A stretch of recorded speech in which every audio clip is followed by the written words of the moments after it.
তো কাল সন্ধ্যাবেলা আমি, মা আর দিদুন চলে গেছিলাম দোলের মেলাতে। হ্যাঁ, আমার দিদুন এসছে। যেদিন আমি পুরুলিয়া থেকে ফিরলাম সেদিনই এসেছিলো, তোমাদের সাথে শেয়ার করা হয়নি।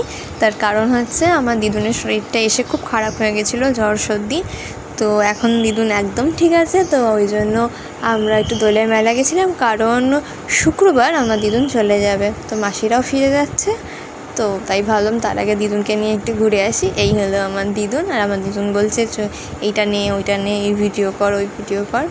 সো একটু মজা করে দিদুনের সাথে আমরা চলে গেলাম মেলা ঘুরতে। আর ঢুকেই তো আমার নজর পড়ে গেল কানেরে, যেখান থেকে আমি নিজেকে সরাতেও পারছি না, আবার কিনতেও ইচ্ছা করছে না এখন এই মুহূর্তে।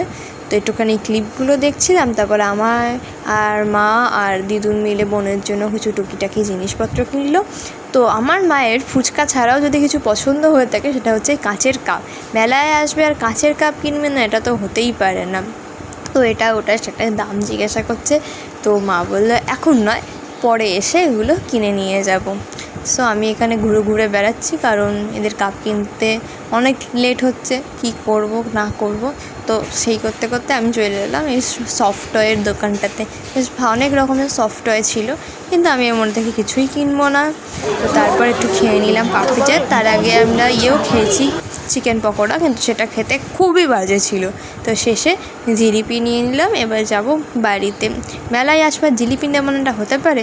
বাড়ি ঢুকতে না ঢুকতে দেখি এই পুটি রানী এমন করে অজ্ঞান হয়ে পড়ে রয়েছে, এত ঘুমোর। তো মেলা থেকে এই ব্রেসলেটটা কিনেছি, আর তার সাথে কিনেছি হচ্ছে টুকিটাকি কানের। এই একটা কানের কিনেছি, এটা বেশ সুন্দর দেখতে, আর ডিজাইনটাও অন্যরকম, তো ওই জন্য নিলাম। আর দিদুন কিনে দিয়েছে এই পান্ডা কানেরটা, বেশ কিউট দেখতে, যে কোনো ক্যাজুয়াল আউটফিটের সাথে খুবই ভালো যাবে। আর কিনেছি হচ্ছে এই কোরিয়ান ইয়াররিংটা, বেশ ভালো লাগছিলো দেখতে, তাই নিয়ে নিলাম, কারণ কি কানে দুলতে পড়তে লাগেই। আর এটা বোনের জন্য কেনা হয়েছে। সো এই ব্লগটা এই পর্যন্তই। ভালো লাগলে লাইক করো, শেয়ার করো অ্যান্ড সাবস্ক্রাইব করো আমার চ্যানেলটা। আর কমেন্টে জানিও তোমরা নেক্সট ভিডিও কী দেখতে চাও।